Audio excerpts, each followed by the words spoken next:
Good morning students of class 8। Again welcome in online classes. Geography class में आपका welcome है। Previous classes में आपने चैप्टर 1 हम पढ़ रहे थे। चैप्टर 1 में हमने रिसोर्सेज पढ़ा था और रिसोर्सेज को कंप्लीट करने के बाद हमने टाइप्स ऑफ रिसोर्सेज पढ़ा था, जिसमें हमने नेचुरल रिसोर्स को कंप्लीट कर लिया था। और आज की डे में हम पढ़ेंगे about human made resource and human resource. तो अगर आप भूल गए होंगे तो आप एक बार पीछे पेज अपना जो कॉपी किया आपने उसको देख कर रिवाइज कर लीजिएगा और कंटिन्यू हम करेंगे about the human made resource and the human resource. Resources के ये 3 पार्ट थे, क्लासिफिकेशन किया था हमने। तो आज हम पढ़ेंगे about the human made resource कि ह्यूमन मेड रिसोर्स क्या है। ठीक है, जैसे ही नाम से आइडेंटिफाई हम इसका कर सकते हैं ह्यूमन रिसोर्स के बारे में। Human made resource, human made resource, a resource that is made by human। Previous classes में मैंने बताया every substance that are obtain by the nature is called natural resource. तो हर एक रिसोर्स हमें ह्यूमन को जो है वो नेचर से जो प्रोवाइड होता था उसको नेचुरल रिसोर्स बोलते थे। लेकिन वैसे रिसोर्स जो ह्यूमन जो है वो अपने द्वारा बनाते हैं उसको ह्यूमन मेड रिसोर्स बोलते हैं। ठीक है, आपकी बुक थोड़ा सा देखते हैं। इसमें इस बुक में अबाउट द ह्यूमन रिसोर्स हमने देखा है। ह्यूमन मेड रिसोर्स देख लीजिए। ये human made resource, human made resources are those resources which are developed by human beings by using natural resources. Human beings जो है जितने भी नेचुरल रिसोर्स है उसको मॉडिफाई करके जो अपने द्वारा एक कोई यूटिलिटी प्रोडक्ट बनाते हैं, अपने काम के लायक जब उसको चेंज कर लेते हैं तो वो ह्यूमन मेड रिसोर्स कहलाता है। ठीक है, नेचुरल ऑब्जेक्ट जो हमें प्रोवाइड हुआ, जैसे एग्जांपल लेते हैं हम नेचुरल ऑब्जेक्ट फॉरेस्ट की बात करते हैं। फॉरेस्ट एक नेचुरल रिसोर्स है। तो इस नेचुरल रिसोर्स को जब हम मॉडिफिकेशन के थ्रू किसी यूटिलिटी प्रोडक्ट में चेंज करते हैं, मान लें हमने ट्रीज लिया, ट्री को कट डाउन किया और उससे कोई फर्नीचर बना लिया, तो वो फर्नीचर हमने चेयर बनाया, टेबल बनाया, वो टेबल या चेयर जो है वो ह्यूमन मेड रिसोर्स होगा। वो कहाँ से ट्रांसफ़र हुआ? वो नेचुरल रिसोर्स था पहले, यानी ट्री था, वो नेचुरल रिसोर्स था। अब वो कन्वर्ट होके एक फर्नीचर में आ गया, तो फर्नीचर जो है वो एक मैन मेड रिसोर्स हो गया। तो किसने कन्वर्ट किया? ह्यूमन बींग्स ने कन्वर्ट किया। तो ह्यूमन बींग्स के द्वारा किसी भी नेचुरल रिसोर्स को कन्वर्ट करने के बाद जो रिसोर्स बना, एक यूटिलिटी प्रोडक्ट बना, हमारे लिए एक यूजेबल चीज़ बना, वो मैन मेड रिसोर्स कहलाए। ठीक है, कैसे कैसे बनेगा? तो ह्यूमन बींग्स की टेक्नोलॉजी के कारण। देखिए लिखा है human beings use technology to convert these available natural resources into useful things. Technology का इस्तेमाल करके एक यूजफुल थिंग्स बना लेते हैं हम। शुगर केन उगाते हैं हम, शुगर केन को कन्वर्ट करके जब शुगर में कन्वर्ट करते हैं तो वो मैन मेड रिसोर्स होगा। टेक्नोलॉजी के थ्रू शुगर केन से हमने शुगर निकाला तो क्या हो गया? वो मैन मेड रिसोर्स हो गया। यहाँ पे लिखा भी है आपकी बुक में, coal and petroleum were not resource until people learned to extract them to use them. जब तक कोल और पेट्रोलियम तब तक रिसोर्स नहीं होता जब तक क्या करते हम उसका एक्सट्रैक्शन नहीं आता हमें। तो उसका एक्सट्रैक्शन करके एक यूटिलिटी प्रोडक्ट बनाया हमने, तो ये मैन मेड रिसोर्स हो गया।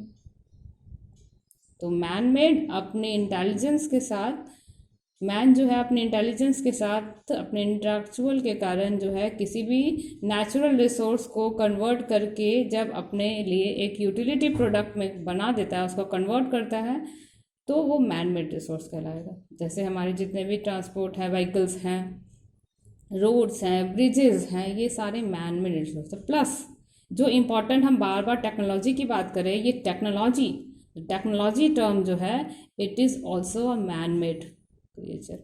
ये टेक्नोलॉजी भी क्या है? मैन मेड ही है।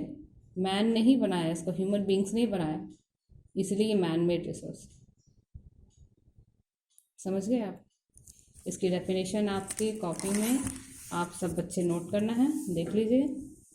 Resources that are created by human beings by using natural resources is called human made resource. Example में मैंने लिखा है रोड एंड मशीनरी। अब इसका थर्ड पार्ट था, हमने जब क्लासिफिकेशन किया था रिसोर्स का, तीसरा पार्ट है ह्यूमन रिसोर्स। अब तक हमने पढ़ा नेचुरल रिसोर्स और ह्यूमन मेड रिसोर्स। नेचर से प्रोवाइड रिसोर्स नेचुरल रिसोर्स, और ह्यूमन के द्वारा बनाया हुआ रिसोर्स ह्यूमन मेड रिसोर्स। अब ये ह्यूमन रिसोर्स क्या है? What is human resource? We, us, our self, हम जो पीपल हैं, वो एक ह्यूमन रिसोर्स है। हम अपने आप को ह्यूमन रिसोर्स बोलेंगे। और ये ही human resource is the best resource. सारे जितने भी रिसोर्सेस हैं इस वर्ल्ड में, उस सब में से जो बेस्ट रिसोर्स हम कहेंगे वो यही है, ह्यूमन रिसोर्स। हम लोग, वी आर द पीपल, ये हम सभी जो है एक सबसे अच्छा रिसोर्स है। तो हम ऐसे बोल सकते हैं, human beings are the greatest resource of any country. क्यों है ह्यूमन बींग सबसे अच्छा रिसोर्स क्यों है? जबकि नेचर ने इतने अच्छे अच्छे रिसोर्स दिए, उसके बाद भी ह्यूमन बींग सबसे बेस्ट रिसोर्स क्यों है?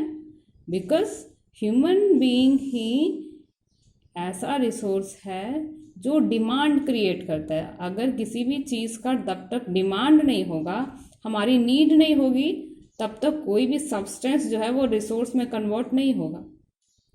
तो है because with their demand and ability they turn the natural gifts into resource. जितने भी नेचुरल गिफ्ट हैं हमें मिले हैं, उसको हम चेंज कौन कर लेता है? Human being. ह्यूमन बींग अपनी डिमांड के कारण, अपनी नीड के कारण और अपनी कैपेबिलिटी के कारण किसी भी नेचुरल गिफ्ट को रिसोर्स में बदलता है। इसीलिए human resource is the best resource कहलाता है। तो जितना भी पॉपुलेशन है ये सब ह्यूमन रिसोर्स है, जितना क्राउड है वो सब ह्यूमन रिसोर्स है ना? कैसे?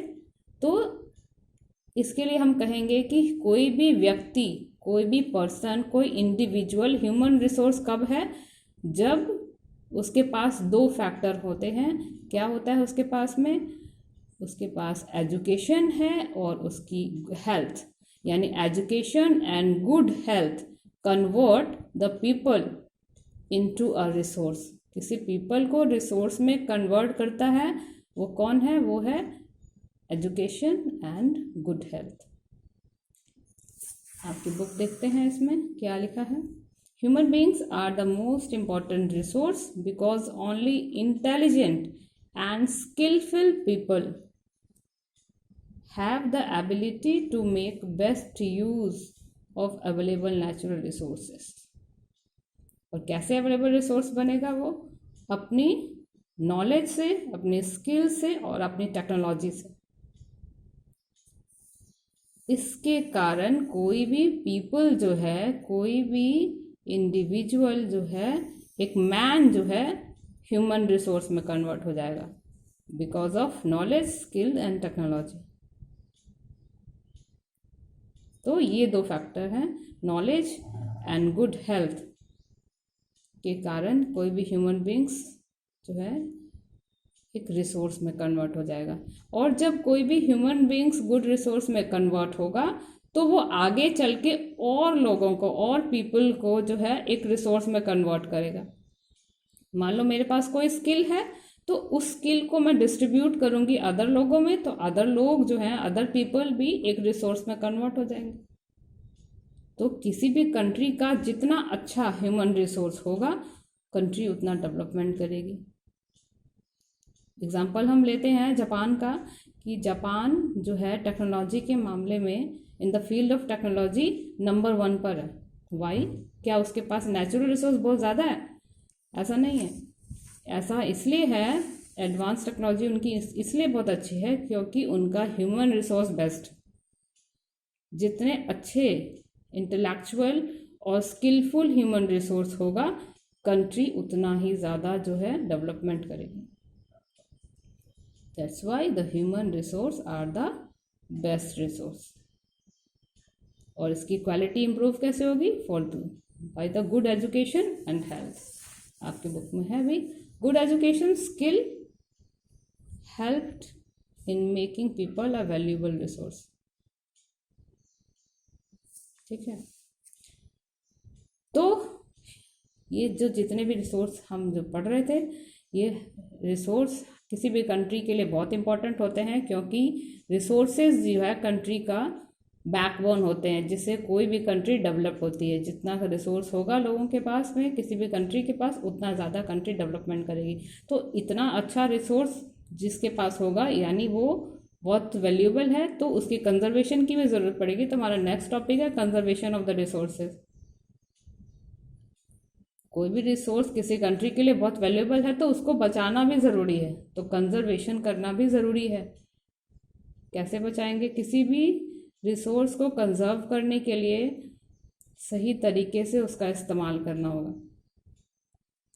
वाइज यूज़, किसी भी रिसोर्स का वाइज यूज़ करके उसको हम कंजर्व करके आगे की जनरेशन के लिए भी हम यूटिलाइज कर सकते हैं। तो when we use resources carefully and give them time to renew themselves, it is called as resource conservation। जब किसी भी रिसोर्स का हम वाइज यूज़ करेंगे और उस रिसोर्स को टाइम देंगे कि वो अपने आप रीन्यू हो, तो उसको रिसोर्स कंजर्वेशन बोलेंगे। तो इसके लिए हमें ज़रूरी है कंजर्वेशन करने के लिए। So student, conservation of resources के लिए हमें ज़रूरी है कि हम किसी भी कंट्री का डेवलपमेंट इस तरह करें कि उसको आज की डे में भी हम अच्छे से प्रॉपरली यूटिलाइज करें, वाइजली यूटिलाइज करें, और नेक्स्ट यानी फ्यूचर के लिए भी हम बचाएं। तो हम इस तरह की डेवलपमेंट को हम बोलते हैं सस्टेनेबल डेवलपमेंट। यानी ऐसा डेवलपमेंट जिसको आज भी हम यूटिलाइज करें, इस तरह डेवलपमेंट करें कि रिसोर्सेज को आज भी यूटिलाइज कर लें और फ्यूचर के लिए भी उसको सेव कर लें। तो हम इसको इस तरह बोलेंगे कि sustainable development means development should take place without harming the environment and resource should be kept for future generation also. यानी उसको इस तरह से यूटिलाइज करना है कि without harming the environment we can use the resource and उसको future generation के लिए भी कैप्ट कर ले, बचा के रख ले। तो क्या करना होगा? इसके लिए हमें 3 R's मैंने लिखा है, प्रैक्टिस द 3 R, 3 R का यूटिलाइज करना होगा। ये 3 R क्या है? तो ये है रिड्यूस, यानी रिड्यूस करिए, हर चीज़ का खर्च कम करिए, रीयूज़ करिए, दोबारा से यूज़ करिए, और रिसाइकल। तो जो रिसोर्स जो हैं हमारे पास आज की डे में और उसको फ्यूचर की जनरेशन में हमने सेव करके रखना है, तो हमें क्या करना होगा? 3 R की प्रैक्टिस करनी होगी, जिसमें हम रिड्यूस करेंगे। जिस भी रिसोर्स को हम रिड्यूस कर सकते हैं, यानी जैसे इलेक्ट्रिसिटी है, रिड्यूस करिए। जब भी हमें इलेक्ट्रिसिटी जहाँ भी ज़रूरत नहीं है उसको कम करिए। जिस रूम में आप नहीं रहते वहाँ पंखे, बत्तियाँ, लाइट, बल्ब सब बंद करके रखिए। रिड्यूस यानी अपने खर्चों को, अपने रिसोर्स के खर्च को कम करिए। जो रिसोर्स रीयूज़ हो सकता है, जिसको एक बार यूज़ करके फिर दोबारा भी हम इस्तेमाल कर सकते हैं, तो उसको कहेंगे रीयूज़ एंड रिसाइकल। कुछ रिसोर्सेज होते हैं हमारे पास जो रिसाइकल होते हैं, तो उनको रिसाइकिल करिए। तो ये 3 R's की प्रैक्टिस करने से हम सस्टेनेबल डेवलपमेंट कर सकते हैं। तो स्टूडेंट्स, इस तरह से जो है हमारा ये चैप्टर जो है एंड है। लास्टली मैं थोड़ा सा आपको और दिखा देती हूँ अपने कि हम किस तरह से जो अपने मदर अर्थ को सेव कर सकते हैं। तो उसके 4 पॉइंट है आपकी बुक में। There should be sustainable use of resources, यानी रिसोर्स का सस्टेनेबल यूज़ करिए। The diversity of life on the earth should be conserve, जो हमारे अर्थ पे डाइवर्सिटी, विभिन्नताएं